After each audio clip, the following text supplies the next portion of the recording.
안녕하세요, 민벨입니다. 여러분, 제가 최근에 갤러리 정리를 쫙 했거든요. 한 3, 4년 전쯤 사진을 보는데 진짜 너무 놀란 거예요. 봐봐요. 확실히 얼굴이 어린 데 비해 지금 보니까 화장이 묘하게 촌스럽더라고요. 그때 당시에도 화장 스킬이 부족하다거나 촌스럽다고 생각을 해본 적이 없어서 더 놀랐는데요. 진짜 별거 아닌 것 같으면서도 묘하게 얼굴이 부어 보인다거나 답답하고 더워 보이는 느낌을 주는 포인트가 있더라고요. 그래서 이목구비가 묻히는 분들, 아니면 열심히 기껏 화장했는데 너는 생얼이 더 낫다 소리 듣는 분들을 위해서 오늘은 한 끗 차이로 확 예뻐지는 메이크업 방법들로 메이크업을 진행해볼게요. 조그마한 차이로 묘하게 예뻐지는 느낌인 거잖아요. 그래서 막 속눈썹 붙이고 화려하게 한다기보다는 부담 없이 데일리로 활용할 수 있는 꿀팁들로 알려드릴게요. 그래서 오늘 메이크업은 이목구비를 살리는 맑은 색조감이 포인트라 아이립 위주로 진행을 해볼 건데요. 그래서 베이스랑 브로우는 먼저 끝내둔 상태에서 시작을 해볼게요. 그래서 본격적으로 시작해보자면 한 끗 차이로 예뻐지는 메이크업에서 가장 먼저 강조하고 싶은 부분은 입술 표현인데요.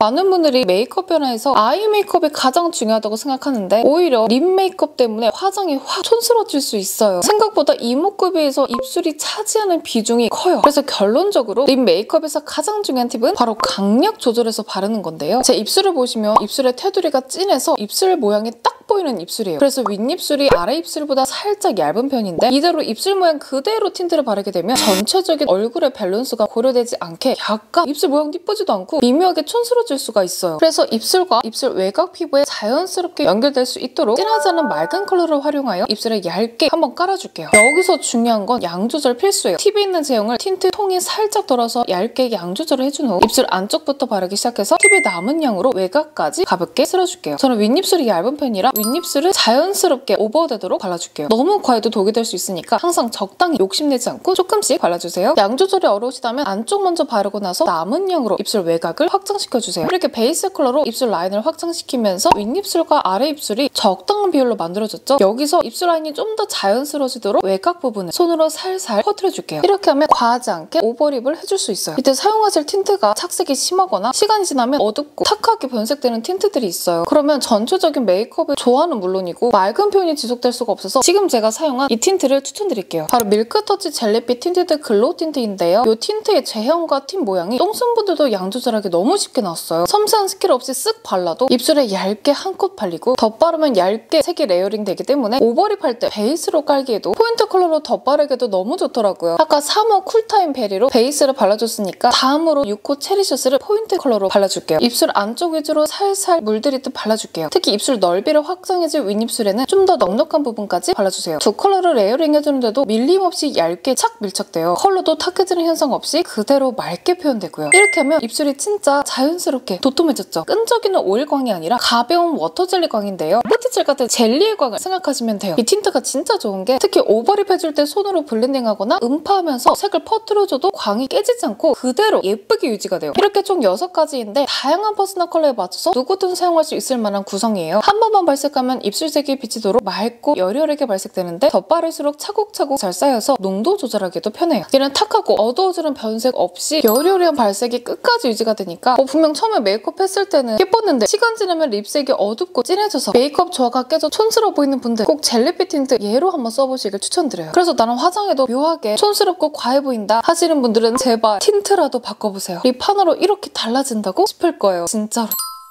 다음으로는 한 끗 차이로 확 예뻐지는 아이 메이크업 방법을 보여드릴게요. 첫 번째로는 맑은 베이스 컬러 깔기인데요. 아니 티도 잘 안 나는 이런 베이스 컬러를 왜 발라줘야 돼? 하시는 분들도 계실 수도 있어요. 그런데 화장할수록 묘하게 촌스럽고 답답한 분들은 텁텁하고 높은 채도의 섀도우가 안 어울릴 확률이 높거든요. 그럴수록 맑은 베이스를 깔고 그 위에 포인트색을 사용해야 해요. 제가 직접 보여드릴게요. 여기는 베이스 컬러 없이 바르고 이쪽은 베이스 컬러 위에 발라볼게요. 보이세요 여러분? 훨씬 맑고 라이트한 컬러감이 표현됐죠. 베이스 컬러로 눈두덩이 유분기도 정리되며 뒤에 쌓인 컬러들이 더 예쁘게 차곡차곡 얹어줄 수 있는 역할하니까 꼭 여러분도 베이스 컬러를 사용해보세요. 두 번째는 자연스럽게 도톰한 애교살 연출하기. 애교살 메이크업 할 때 한 가지 섀도우만 사용해서 눈 앞머리부터 눈꼬리까지 이 모양을 따라 그냥 쭉 바르는 분들이 계시더라고요. 입체감이 없는 눈에 섀도우만 무작정 쌓으면 도톰해 보이는 게 아니라 그냥 평평한데 반짝이는 애교살이 돼요. 그래서 입체감을 주겠다고 섀도우를 계속 얹다 보면 점점 화장한 때가 많이 나고 촌스러워 보이는 거예요. 그래서 우선 이런 컨실러 펜슬로 애교살 라인을 밝혀서 자연 자연스럽게 입체감을 줘야 돼요. 이때 중요한 첫 번째 팁이 아래 점막과 살짝 간격을 두고 그리셔야 눈이 답답해 보이지 않고 트여 보입니다. 그리고 두 번째로 눈 모양을 그대로 따라 바르는 것이 아니라 눈동자가 끝나는 부분부터는 가로로 평행되게 발라주세요. 이 음영을 넣어줄 삼각존 부분은 피해서 바르셔야 돼요. 막 좋다는 애교살 제품들 바르면 너무 빡빡해서 주름에 끼고 그 위에 섀도우로 바르면 다 뭉치는데 얘는 정말 부드럽게 발리고 이 위에 뭘 올려도 자연스럽게 발색이 되더라고요. 최근에 써본 템들 중에서 굉장히 만족스럽게 사용을 하고 있고요. 이거 증정으로 받는 방법도 가져왔으니까 영상 끝까지 계속 봐주세요. 이렇게 컨실러 펜슬만 애교살에 1차로 발라줬는데도 안 바른 쪽보다 애교살이 도톰해 보이잖아요. 그리고 톤도 정리가 돼서 이 위에 애교살 섀도우가 뭉치지 않고 더욱 맑게 올라가요. 그리고 이 위에 쉬머 글리터를 전체적으로 얹어주세요. 그리고 중요한 부분이 바로 여기예요. 여기서 끝내지 않고 눈두덩이에 바른 컬러를 애교살 앞과 뒤에 발라줍니다. 이러면 자연스럽게 음영이 생기면서 애교살 가운데가 더 볼록해 보여요. 여기에 조금 더 입자가 큰 글리터 컬러를 가운데만 톡톡 얹어주면 자연스러운데 도톰한 애교살이 완성돼요. 눈 크기가 아래로 더 확장되어 보이면서 중간부까지 짧아보이는 효과를 줄 수도 있어요. 그리고 저처럼 애교살이 도드라지지 않으신 분들이 애교살 그림자를 넣으면 그게 어색해 보일 수가 있는데 그럴 때 우선 컨실러로 눈 밑에 다크서클을 깔끔하게 지워서 깨끗한 밑바탕을 만들어주세요. 그 다음에 아주 얇은 라이너 브러쉬로 딱 가운데 포인트를 준 애교살 바로 밑에만 살짝만 넣어보세요. 중요한 건 이게 바른 건가 안 바른 건가 약간 헷갈릴 정도만 살짝만 바르는 거예요. 이렇게 하면 훨씬 더 입체적으로 애교살이 표현이 됐죠. 다크서클 커버 없이 그림자를 그려주게 되면 이게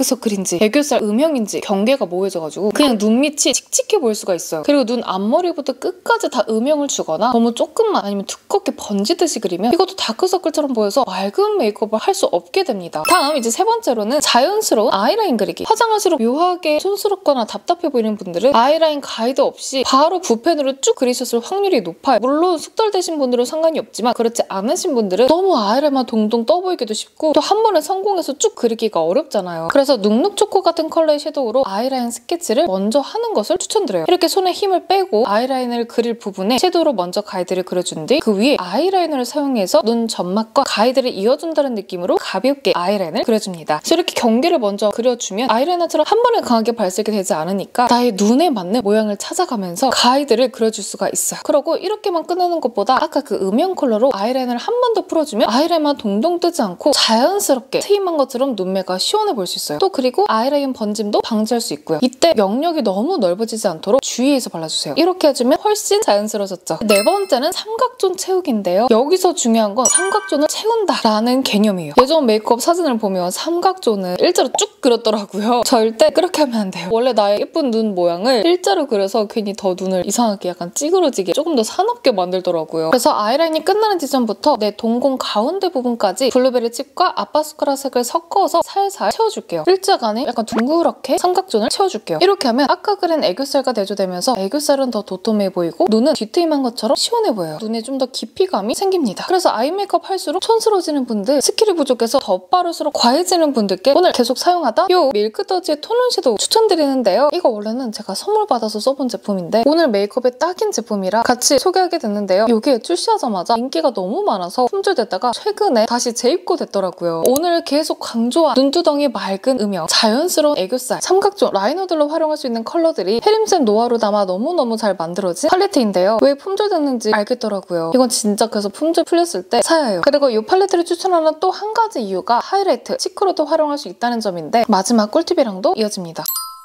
아이 메이크업까진 괜찮았는데 치크를 한번 또 바르면 확 더 어색해지는 분들도 계시지 않아요? 높은 확률로 전체적인 메이크업과 어울리는 치크를 찾는 게 어려워서 그러실 거예요. 그래서 조합이 어렵다 하시면 사용했던 팔레트를 치크로 사용을 하시면 실패할 확률이 거의 없어요. 그래서 이렇게 치크로도 활용이 가능한 이 팔레트를 추천드리는데요. 치크도 한 번에 많은 양을 넓은 용량에 바로 바르지 마시고 조금씩 발색을 쌓고 넓혀간다는 느낌으로 천천히 발라주세요. 이렇게 하면 뽀용하게 블러셔를 연출할 수가 있어요. 그래서 메이크업 하실 때 전체적인 색상 톤을 맞추는 게 어렵다 하시는 분들 이거 하나로 하이라이트, 치크로까지 활용할 수가 있어서 어느 한 가지만 튀어 보이지 않게 전체적인 톤을 맞출 수가 있어요. 그래서 대부분 손이 많이 갈 음영 컬러인데 또 전체적으로 맑은 편이라 덧발라도 쉽게 텁텁해지지 않아서 메이크업 초보자분들께도 더더욱 추천드리고 싶더라고요. 그래서 오늘 음영으로 이목구비는 확실히 딱 살려주고 과하지 않은 색조로 톤도 전체적으로 싹 맞춰주니까 제 과거 화장법보다는 지금이 더 괜찮지 않나요? 그래서 내 메이크업이 묘하게 촌스러운 것 같다? 아니면 조금 더 느낌 있게 분위기 있게 메이크업 하고 싶다 하시면 오늘 영상 참고해서 데일리 메이크업 해보시는 걸 추천드려요. 그래서 이제 최종적으로 제 구독자분들께만 드리는 비밀 링크를 가져왔어요. 틴트 2개 팔레트를 세트로 사시면 43% 할인에 제가 너무 좋다고 계속 강조한 이 컨실러 펜슬도 드려요. 그래서 제가 오버립으로 사용한 틴트 3569랑 팔레트까지 세트로 구매하셔서 컨실러 펜슬도 받고 할인도 많이 받아가시면 좋을 것 같아요. 그럼 오늘 영상은 여기까지고요. 오늘 영상이 도움이 되셨으면 좋겠습니다. 그럼 오늘도 시청해주셔서 감사하고요. 저는 또 다음 영상으로 찾아올게요.